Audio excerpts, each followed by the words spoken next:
Hello and welcome to the Dinosaw for week 17. There are 7 curious, interesting things I saw last week, so let's crack on. First one, it's slightly unexpected, but Amazon Salon.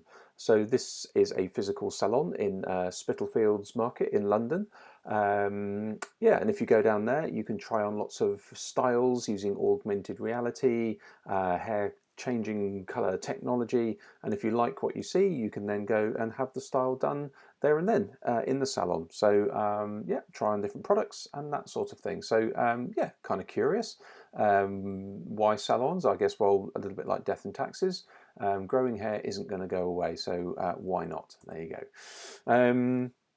No, Billy. So not only is that fun to say, but also they did a great drone show during the week. So this is 1,500 drones in Shanghai, and they are a video sharing site in China.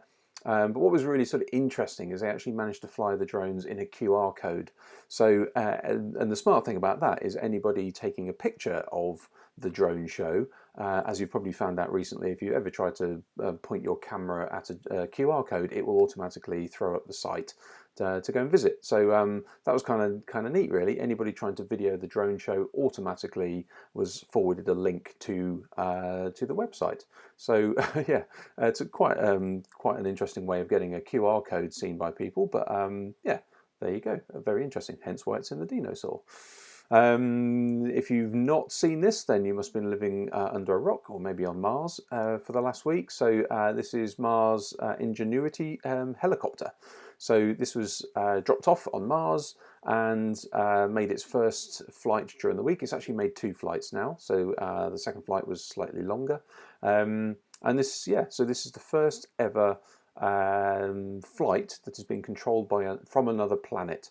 So you could technically say that a spaceship taking off from Moon or something like that is technically a flight on another planet, but this is controlled from another planet, and that's why it's so awesome. So there's a couple of fun facts about this. The gravity and also the amount of quote-unquote air on Mars is so thin that the blades have to whiz around at an enormous rate. There's something like 16,000 revs a second or something crazy like that. I don't know exactly what it is, but it's super amazing. And also this little helicopter actually has a little patch, a swatch from the original Wright brothers plane that made first sort of powered flight 117 years ago, I think. So yeah, so 117 years ago, and this is 173 million miles away. So some quite big facts there. There was a big Apple event, so if you're up for a new iMac, then you've got one of those, although slightly small screen, but they're in funky colours, which are harking back to the original Apple Mac range. So yeah, what I was most interested in was the AirTags. So these have been either in patents or hinted or there or thereabouts for a few years now. I've been dead excited for these to come out. So I finally bought my, I think it was, you get some like 5 for £99. So those are on order. So what are they? They're little tracking tags, a little bit like square tags basically, but they take them a step forward because Apple have integrated them into their phone. And they wouldn't have done this for Square, for instance. They've integrated them into your phone, which basically means that if you lose one of your items and you've got a tag in there, they're just a little bit bigger than a pound coin, basically.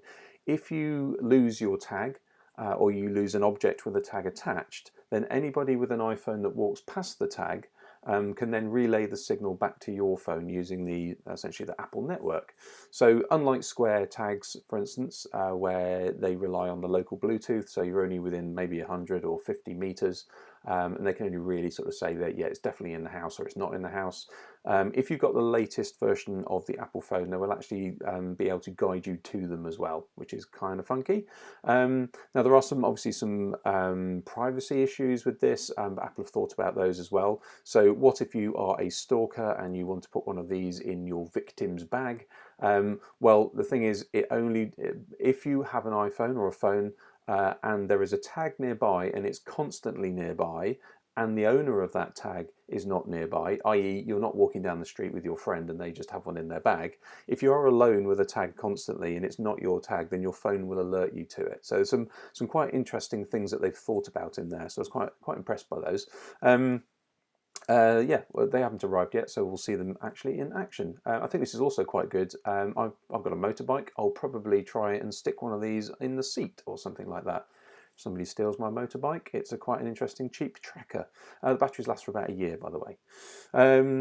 Yeah, so Project SETI. I'm not even going to try and pronounce the actual long form of SETI, but it's basically about whale talking. So this is a group of scientists who are collecting lots of kind of hydrophone and sonar data from whales, in this case sperm whales, and they're trying to listen to them and use AI and machine learning to interrogate what they're actually saying. So by listening to a pod of whales and listening to the noises they make and watching their actions, they can try and infer what they're actually doing.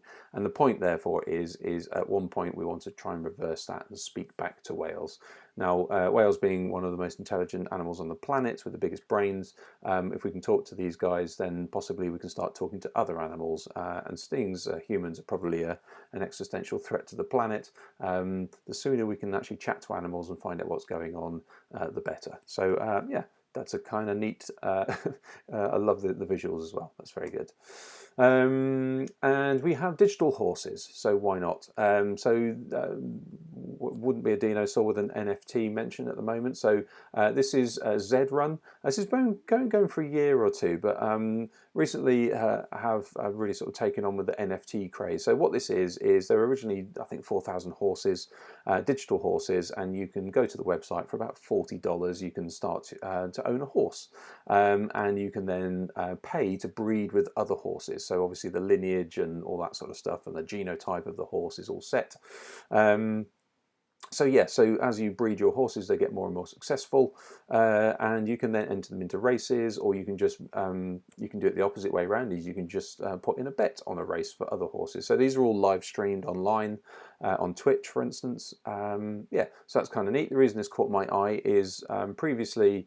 Well, this is pretty much now matched the CryptoKitty total. So CryptoKitty was one of the first kind of Ethereum collectibles, I guess. You could collect little kittens, whereas one of the horses recently sold for $125,000, so it's nearly 100,000 euros. So yeah, so it's big money changing hands to win these races, and clearly if that's your horse and you keep winning races, you'll probably win that money back. So yeah, this might also be the future of cruelty-free horse racing, etc., etc. So who knows? Check it out if you need to, basically. And finally, we have Animatronic Groot. So this is Walt Disney Imagineering, research and development, and they have been working on what they call Project Kiwi for a couple of years, and it was a sort of bipedal robot. It kind of looked like a biscuit with legs that would walk around. It has an umbilical to give it power, so it doesn't actually carry its batteries on it. However, so what they can now do is they've given it arms and stuff, and they've dressed it up as Mini Groot, or Groot, I guess, or maybe Child Groot. I'm not quite sure exactly what platform of Groot we're at now. However, as you can see in front of you, it is now dancing and stuff. So if you've been to Disney World or Disneyland recently, then you may have seen the Beauty and the Beast, for instance. They have amazing animatronics. Those are obviously, they're all pre-sequenced, as this is as well, but this is freestanding and free walking, so that's pretty neat. So expect these on Disney cruises and whatnot anytime soon. So there you go. So thank you very much. Hope you enjoyed that, and I will speak to you next week.